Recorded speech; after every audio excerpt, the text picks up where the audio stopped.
Hello and welcome once again to this Tuesday's edition of Alaska Weather.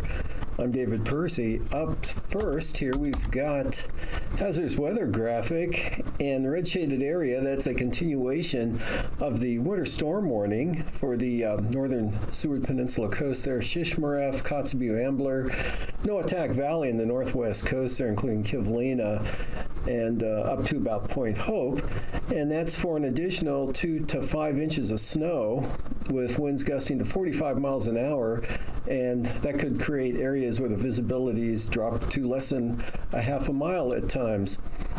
Otherwise, there's a high surf advisory for the Arctic coast tonight, the central and western Arctic coast.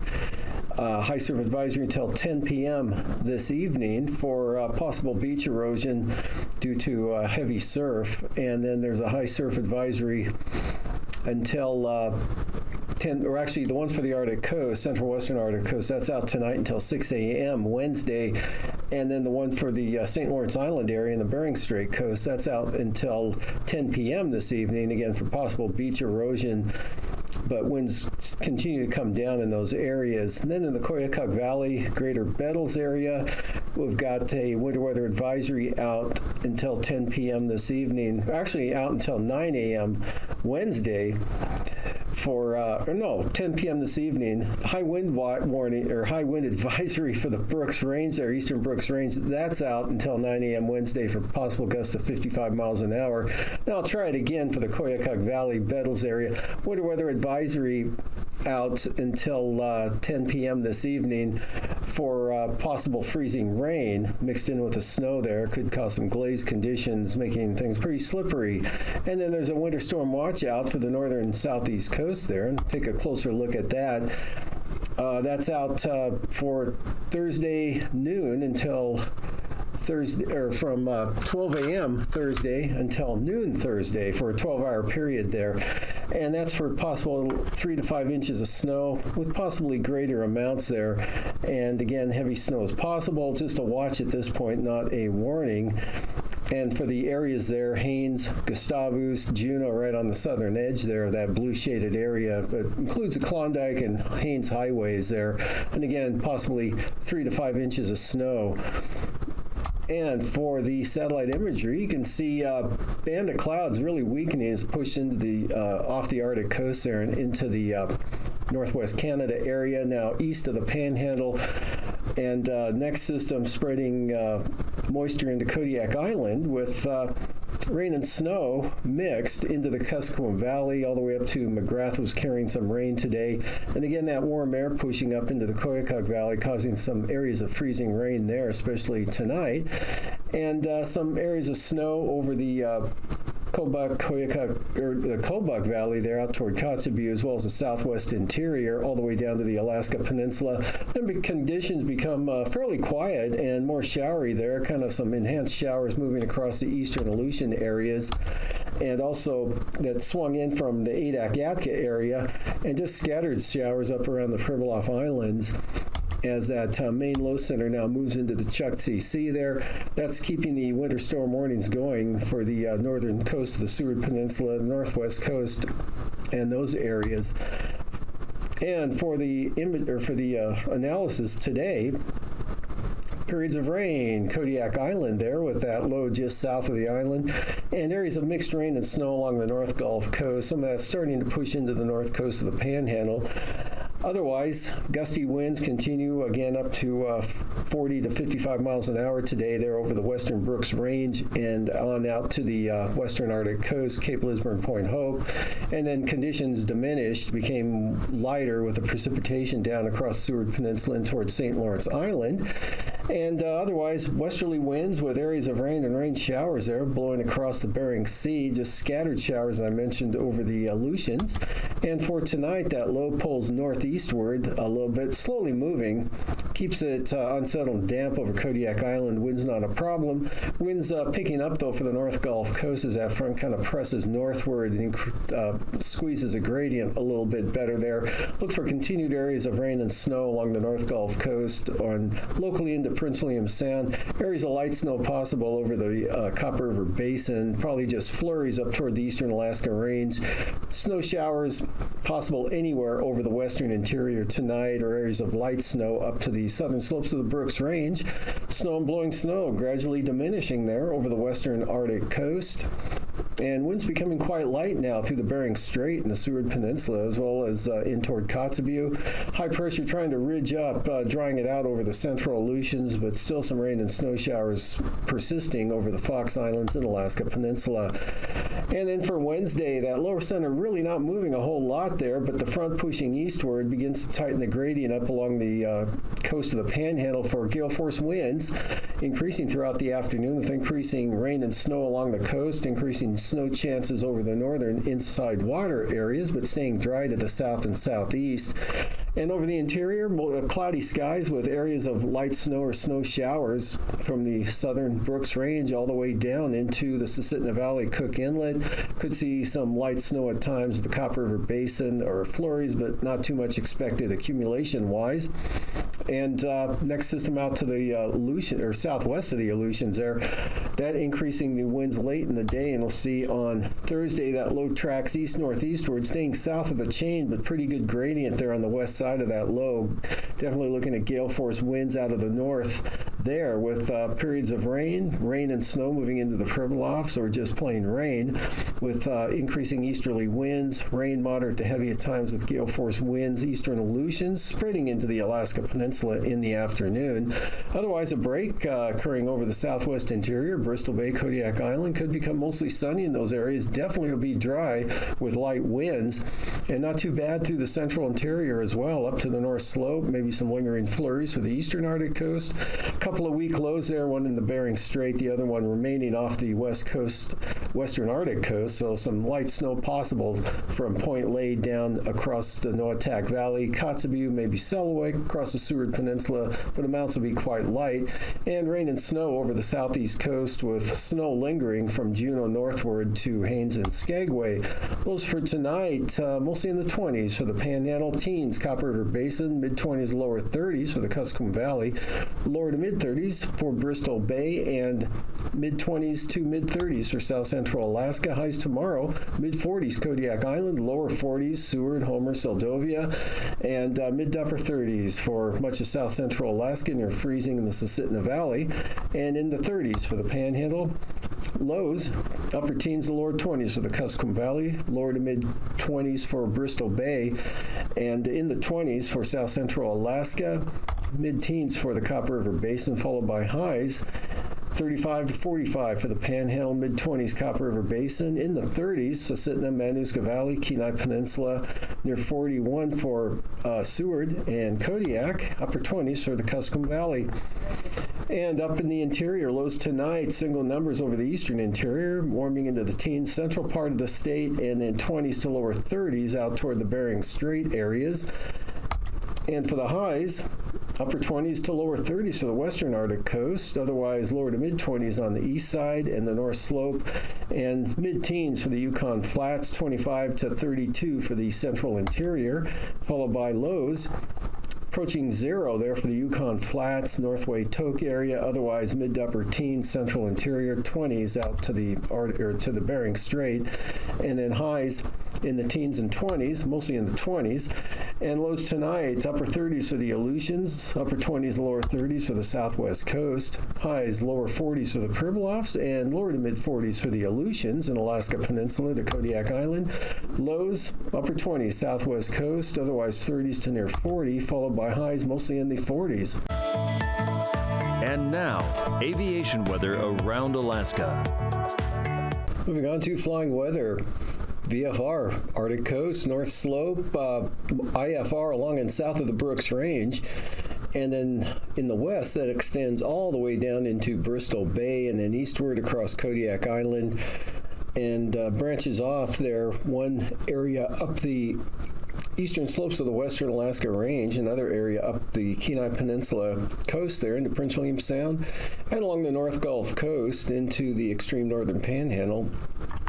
Otherwise, most of the southeast coast, VFR north of the Alaska Range, mid and eastern interior there, and pretty good VFR out over the Bering Sea, and most of the Aleutians, just some areas of marginal VFR scattered around. And then for the afternoon, looking, hit the right key, there we go. IFR, North Gulf Coast, on down, more extensive now across the Panhandle. IFR all the way down to Port Alexander, marginal VFR for the southern southeast coast. An area of IFR now on Chitka Island moves up across Adak and Atka with marginal VFR to the north near the Pribilofs. And then areas of IFR over the central western interior up to the Arctic coast, and VFR for Bristol Bay, Kodiak Island, and some scattered areas of VFR over the eastern interior. And then for Thursday afternoon, we've got IFR there for the eastern interior in areas, mostly the mid and upper Tanana Valley 40-mile country, into the Koyukuk, Kobuk valleys to the northwest coast. Pretty good IFR for the Arctic coast and North Slope areas. And for the eastern central Aleutians to the Pribilofs IFR, St. Lawrence Island IFR, and IFR, Copper River Basin, and just about all of the southeast coast. And for passes, Anaktuvuk, marginal VFR at times, especially on the southern entrance. Adigan, lowest condition southern entrance, probably VFR out the north side there into the North Slope. Lake Clark and Merrill, occasional IFR for the day Wednesday. And for Rainy, IFR as well, with marginal VFR at times for Windy Pass. Isabel, occasional IFR there. And for the, Mentasta, marginal VFR. Tanita, IFR, and Portage, IFR. Chilcoot and White, IFR flying conditions for the two passes there. And the freezing level, you can see at the surface way up into the Arctic Ocean there along the west coast and into the northern Susitna Valley across the Copper River Basin and along the border of the Panhandle there, 2,000 feet. 2,000 to 4,000 feet around Kodiak Island, almost up to Middleton Island, and then out west 2,000 feet north, just north of the central and eastern Aleutian areas. And for icing, got two zones. One look for areas of isolated moderate rime icing over the interior and then back out to the northwest coast and just off the western Arctic coast, extending down to St. Lawrence Island. And this area extends southward also to Kodiak Island, another batch there across the Panhandle. Again, just isolated moderate rime icing possible there. And then with the next system pushing into the Aleutians, we've got areas of isolated moderate as well, pushing eastward to about Atka Island, extending back to Shimi and Attu, but staying west of the Pribilofs and the east-southeast Bering Sea, looking pretty good, icing free there into the southwest part of the state. Jet stream, south to southwest flow, 70 to 90 knots up across the eastern Gulf of Alaska with the strongest winds into the Panhandle. And then the main jet max there across the central Bering Sea out of the west-northwest, 125 to 130 knots. Dive southeastward across the Alaska Peninsula there. And at 9,000 feet, 40 to 65 knot west-northwest winds across the central Bering Sea, becoming more northwesterly along the Alaska Peninsula. And then that storm south of the western Aleutians, pretty strong winds there, not quite making it up to the east-central or west-central Aleutians, at least through the afternoon, and southerlies 35 to 45 knots, North Gulf Coast, eastern interior areas. And at 3,000 feet, stronger winds here along the eastern North Gulf Coast, up to 60 knots there in a narrow band. And then on the back side of that lower, the south and southwest quadrant, northwesterlies 50 to 55 knots. Turbulence, moderate chop, central and west central Aleutians, eastern Aleutians up into Bristol Bay in the southwest interior and North Gulf Coast.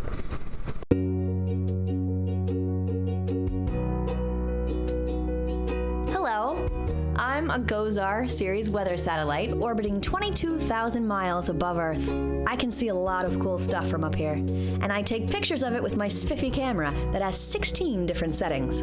I have such good eyesight, I can see clouds, snow, smoke, smog, and ash, so I can warn you about dangerous conditions and help you avoid them. when storms are brewing. I watch them closely and help with hurricane, tornado, and flood warnings to help keep you safe. And my lightning mapper tracks lightning strikes way up in the sky, even through dark, dense clouds. I also help with search and rescue missions. I listen for distress signals from emergency beacons and tell search and rescue teams just where to find people who need help. But even when I'm keeping a close eye on Earth, I'm monitoring weather out here in space, too. I watch the sun for big bursts of energy, which send waves of radiation toward Earth that can affect power grids, block communication with planes, cause errors in GPS, and damage satellites. Space weather is also very dangerous for astronauts working outside the International Space Station. I warn them so they can get inside where they'll be safe. So the next time you watch a weather report or check your phone for the forecast, remember, that's me. So look to the sky and wave. I'll be here.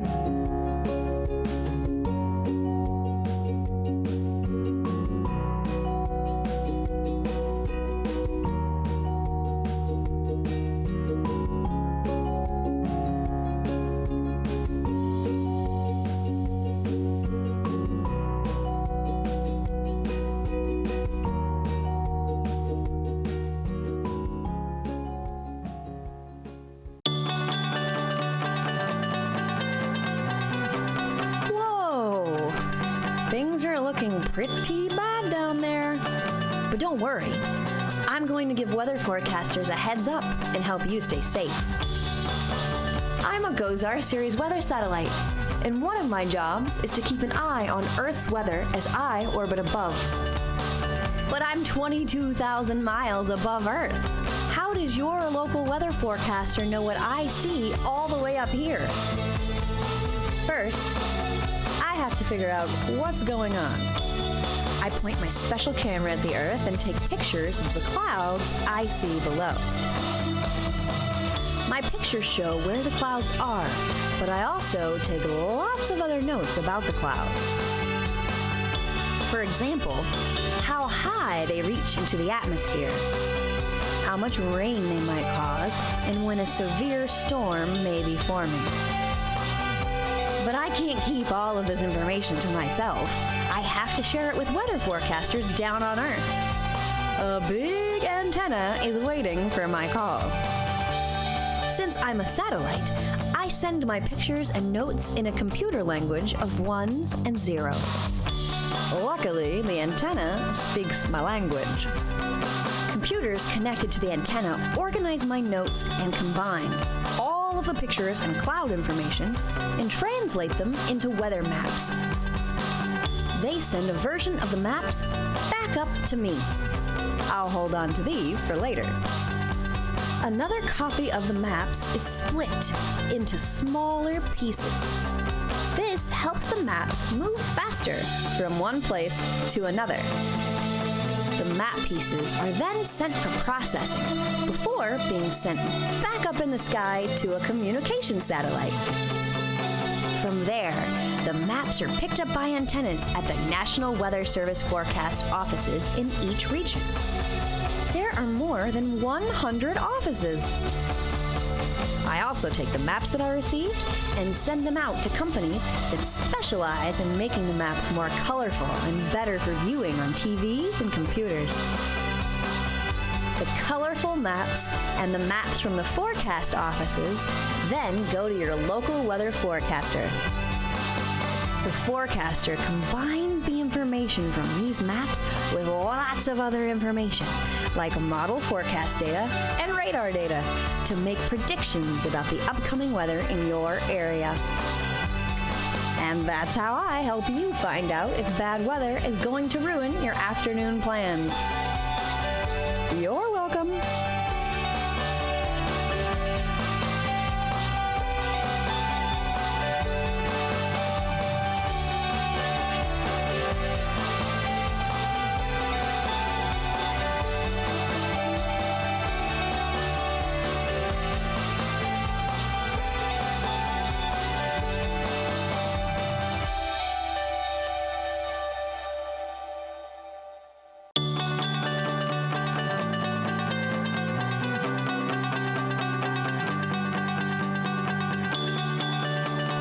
Tonight will be my time to shine in outer space. I'm the GOES-R satellite. That stands for Geostationary Operational Environmental Satellite.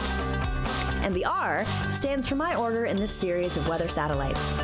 Like my older siblings before me, I'll do a lot for watching weather, but I'm pretty special because I have a lot of new gadgets. I'm originally from Colorado, but my journey to space has a few stops along the way. I'll be shipped in a very special satellite shipping container to Kennedy Space Center. Moving me around is not easy. I'm over 18 feet wide and weigh 6,000 pounds. And then things get really exciting. I get loaded onto an Atlas V541 launch vehicle. A big rocket! Woo! After Atlas and I blast off together, my compartment separates from the launch vehicle and I continue to climb higher and higher. Then I break away completely and unfurl my solar panel and antenna. After that, I have to use my thrusters to get into just the right position, 22,000 miles above the ground and traveling 1.9 miles per second to keep up with Earth's rotation. And then I can officially start my job along with my fellow GOES sisters, where I take advanced pictures for more accurate weather forecasts, map lightning in real time, and improve the monitoring of the sun's activity. It's going to be so awesome! I can't wait!